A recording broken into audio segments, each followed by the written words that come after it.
You asked the question of how religious traditions are being forced to adapt to this globalizing, changing world. Yeah. And I think my first response would be that religious traditions now have the opportunity to adapt in ways that are remarkable. One of the things that globalization has enabled people to do is to communicate about themselves in ways that in previous eras weren't possible. For many centuries, people all over the world operated with secondhand information about people on the other side of the world, and with probably fairly vivid and sometimes fearful stereotypes. Now, religious communities have their own websites, and they can present themselves to outsiders and say, this is who we are, this is who we present ourselves to be. That's remarkable. Even 10 years ago, even 15 years ago, we didn't have websites that enabled people in one part of the world to explain what the Jamaat-e-Islami in Pakistan is, or what the United Methodist Church stands for in the United States. I don't know how many people take advantage of this, but the opportunity that satellite communications has offered, and that cable, fiber optic cable running under the seas has given us, is the opportunity of tremendous human connectivity. The human opportunity for connection, including the connections that people make by flying in from all over the world to Barcelona, is really fantastic. I think it is so far ahead in a way of our ability, our imaginative ability to seize that opportunity and say, we need to make something of this. Bankers and folks who are involved in all sorts of industrial schemes around the world are already taking full advantage of globalization.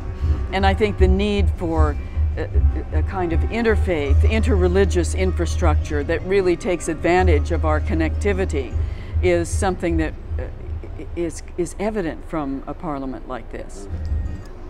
Right. The challenges, of course, are many. Yeah. And one of the things I think is interesting to me is that what is defined as a religious issue here and in this place is not simply issues that are either theological or have to do with spiritual practice. Yes, those things are present. But water, for example, that water, clean water, drinking water, the availability of water, clean rivers, this is not simply an issue for scientists. This is also a religious issue. Refugees and homelessness, the vast movement of people as migrants who are forced from their homes by war and political chaos. This is a religious issue. So I think the definition of what religious people need to be addressing themselves to is also changing as our world presents us with really urgent problems.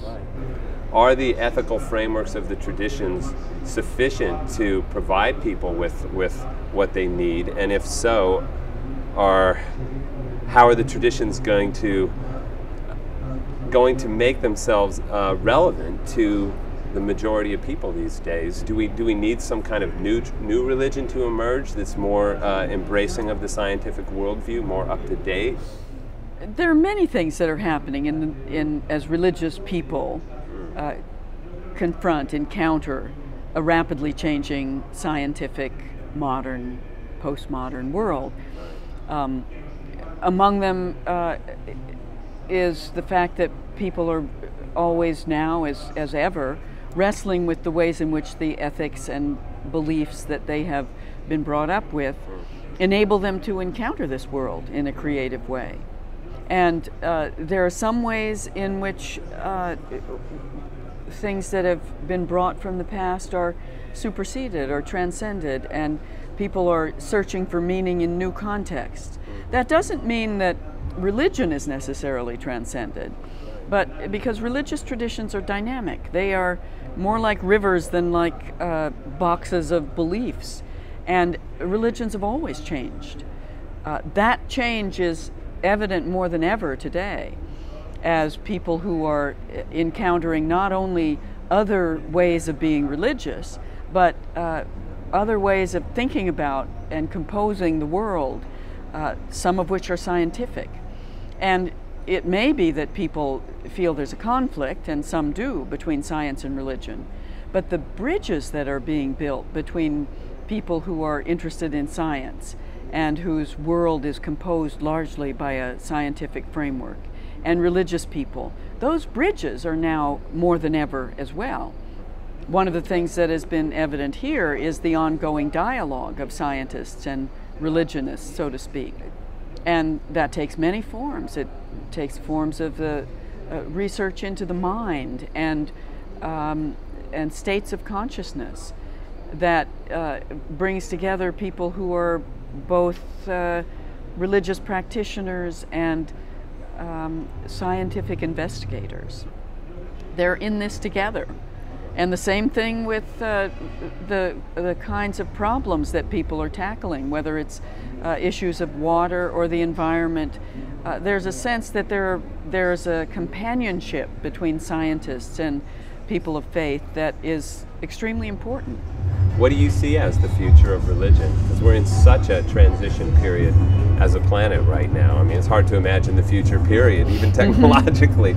But what do you know, as we kind of see this hurtling into globalization that's happening, and the kind of connectivity you were speaking about, where do you see it taking religion, say, 20, 50, 100 years from now? How do you imagine kind of the face of the planet? If I were to look at the future of religion, one thing I would certainly say is that it is going to be impossible to be religious in any religious tradition and imagine that you're the only way of being religious on God's green earth. That's impossible. We know too much of each other. We know too much of the world.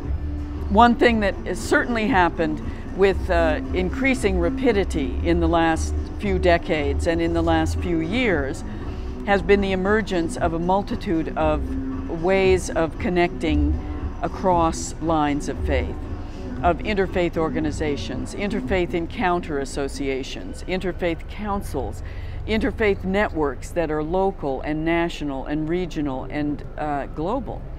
Now, I see that as a major development in the history of religion. The intentional coming together to create instruments of relationship that bring people of different faiths together around common projects. One of those projects might be just getting to know each other. Another might be working on something like AIDS that affects people of every faith tradition. And another might be developing a means of communication, a kind of infrastructure that enables religious people to move into action when there is violence or the breakdown of trust or acts of hatred or communal violence in cities and regions. So I do see this as an interfaith future. I think there's no other future for us.